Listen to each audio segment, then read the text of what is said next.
Gigi-chan isn't quite sure what it is that completes the outfit. Possibly the horn-rimmed glasses with the rhinestone frame, or the streak of white that MG-chan dyed into her hair.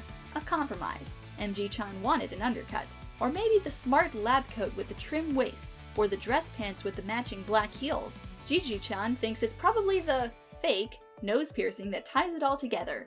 The final rebellious element that takes cocky scientist to this person cooks with nitroglycerin. Because that's what Gigi-chan suddenly becomes. A scientist specializing in cuisine, a chemist cracking bioluminescence into brownies, and flash freezing ice cream in liquid nitrogen for a tantalizing dessert platter of whimsical experimentation. Gigi-chan had insisted it wouldn't work, that she was a coder, not a chemist. MG-chan had countered that she wasn't even a coder. She was an art student in a costume, and now she would be an art student in a different costume. And it works. RBR-kun has become a whimsical figure himself, smart from head to toe, his Gucci jacket replaced with an intricate white button-up, vibrant red trim at the lapel, a matching kerchief in the breast pocket, his apron, cinched at the waist, is laced with gold. It covers only his bottom half, leaving his frame above sharp and imposing. His teeth are whiter, his hair parted with a sleek sweep to the side. Suddenly, he can speak French. He is a chef of the highest caliber, a perfectionist who personally sources only the rarest, ripest, visually immaculate ingredients to cook with. He treats caviar like a seasoning, and gold leaf plating like an absolute. Any perceptible flaw in his cooking technique is masked by the perfection of his ingredients. And MG-chan only overdrafted 2 more of his credit cards to put the outfit together. MG-chan's transformation is fairly simple. She chooses a wig of shorter blue hair, and plaits it into 2 tight side braids that run down behind her shoulders. She sews an outfit of head-to-toe chef's garb, white on white, with simple functional shoes, a matriarch of the kitchen, with the confidence to never crack under pressure. It comes as something of a shock to all 3 of them when MC-kun needs no transformation. He insists on cooking while the other 3 dress up, and steals away to the hotel kitchen unnoticed, and surfaces with a 4-course meal that obliterates all expectation. Something about his outfit already works. No one is sure what. The League of Background Characters sweep the cooking round, an indisputable victory under each of their belts. Of the few murders that happen in the night, none happen close to their rooms, which have all been dead-bolted, reinforced, and, in MG-chan's case, welded shut. This is due to MG-chan owning both a welder and a welder's outfit, and the confidence that she can unweld it in the morning. The next night, everyone opts to sleep in MG-chan's room, for the extra welding protection. The next round presents itself as a chess tournament. Gigi-chan opts to change nothing about her normal appearance. She writes a perfect computer algorithm to beat any human opponent in chess, and she memorizes it. Even without the mental computational speed of a computer, she's fast enough to calculate most relevant paths in her head and act on them. She blows her opponent out of the water. RBR-kun needs only tweaks. His rich boy look is modified to a prep school look, with expensive, thick-framed glasses to pass as the captain of an elite chess club. He takes a lot of joy in the dramatic effect of his glinting glasses, and is kind of disappointed to give them back to MG-chan when he curb stomps his opponent in the match. They all sweep their competition.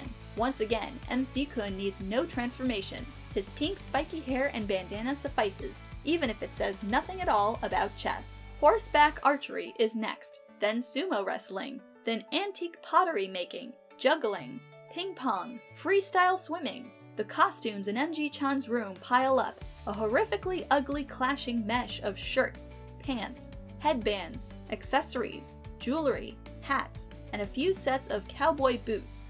The murders continue, but at a distance, to people that the 4 of them have rarely interacted with, and seemingly with less frequency. They speculate about this a little.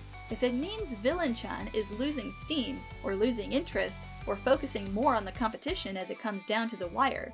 But they can't waste much time on theories. They have only 24 hours to put together ice skating leotards. Something strange happens after the ice skating round. The contestants have been whittled down to the 4 final.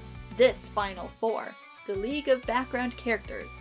4-way high fives circulate when RBR-kun's 8th successful back-to-back quad cinches him the round. The commentators take note that, for a set of rivals entering the semi-finals, the 4 of them sure do seem friendly.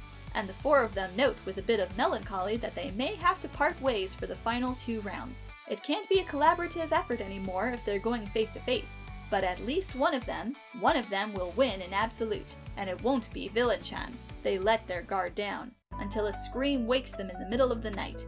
One of the defeated girls, with the pure white hair, has been shaved in her room.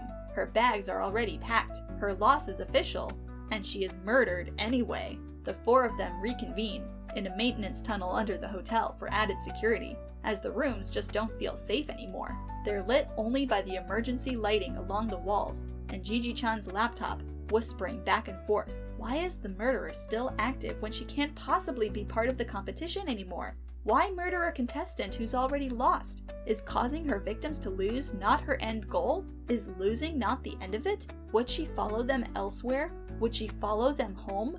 Is this something beyond the competition? Suddenly, their conviction that unmasking Villain-chan isn't important is wavering. If it's not about just surviving the competition, then it's about surviving her, and the possibilities of what she's after become much more unclear and much more scary. I don't like this, MG-chan mutters. We should have weeded her out. Instead, we might have made ourselves the last target standing. Did we make it easier for her?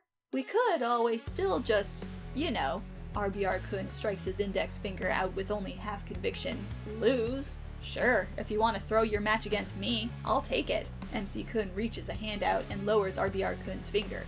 Seriously though, we're not doing that. We don't even have any evidence that'll help.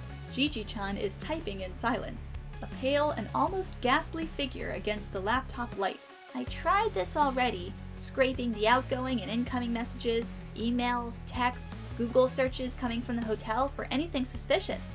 It always came up empty, but I'm broadening my filters. It might take a while to sort through, but anything suspicious, anything concerning that my AI grabs, it's worth looking into. We're blind here otherwise. Her screen stutters and flashes, and the results pour in as plain text in the command prompt. The rest of them lean in, crowding the screen, eyes skimming. A Google search for best blue hair dye fast delivery. An email titled, I'm sorry, I lost grandma's special coat. A text message, I lost today, Mom. I hope you're still proud of me. None of that is useful, RBR-kun mutters. He sets his hand to the trackpad and scrolls further. All of these are just about the murders and defeats, not the why and not the who. Wait, scroll back up. MC-kun cuts in. He pulls the laptop over. I saw something weird. There, he points. FW, Uncle Ryo still trapped in Shadow Realm. What does that even mean? MC-kun asks. There are weirder ones, MG-chan points out. Incoming text. Your little sister was spirited away. We're looking for her. Love you lots. Google. How to take over as Mafia Don in murdered brother's place? Yahoo answers. Is 15 too young to avenge my entire family? Avenge? MC-kun asks. There's too many of these to be coincidence. What do they mean? MG-chan now. Terrible, isn't it all? It's a female voice that speaks, and it's none of theirs.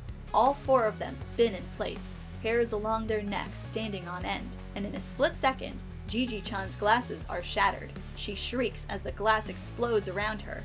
RBR-kun reaches a hand out, her name in his throat, before he's silenced by a wave of bleach sloshed across his front. He lights to his feet, aghast, dizzy from the fumes eating into his suit. My Gucci suit! Shit, she's here, MG-chan says, and it's all she has time to say before a quick swipe of twin blades shears both her twirling pigtails off. It shears down to the netting, taking a chunk of natural black hair with it. MC-kun has only a second to react, and he does. He leaps back arched so that the incoming blade nicks only the tip of his hair. He completes the backflip, springing on his hands and landing square on his feet, eye to eye with Villain-chan. I didn't know I could do that, MC-kun whispers, somewhat amazed, and it's all he has time to do before Villain-chan launches another attack. MC-kun parries this one, with a blade that's appeared from nowhere, but he doesn't think about it too hard. He shoves her back, twisting her blade off-center so that it strains her grip, and he lunges. One of her twin swords goes clattering to the ground, and with the same motion, he catches the netting under her wig, sweeping it off with masterful precision. It falls unceremoniously to the floor. MC-kun points his sword at Villain-chan's neck before she can retrieve it. She's entirely shed off her disguise now. It's the same burning eyes staring back at him, but with colored contacts removed. There are blue pools of pristine aqua, and her bubblegum pink hair flows past her shoulders, luminous even in the dark tunnel. She kicks vertically, connecting with MC-kun's wrist, and knocking the blade from his hand. She sweeps in fast, a spin kick knocking MC-kun off balance as he struggles to find his footing. It's Taekwondo, and a masterful display at that, throwing MC-kun into a panic until he finds his balance, and blocks, counters. His hands suddenly know what to do, how to imitate her style. He's on par with her. She flicks a row of throwing stars out of her sleeve, and the battle shifts again.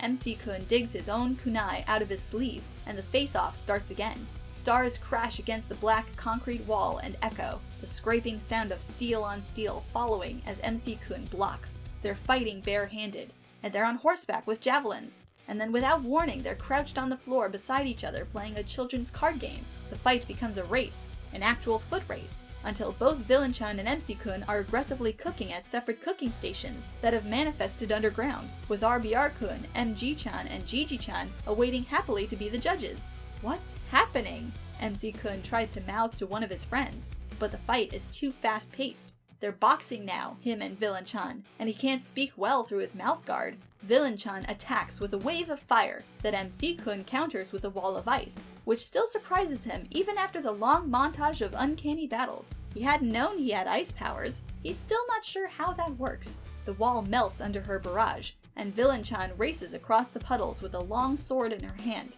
MC-kun has one too, and he steadies himself, looking for an opening.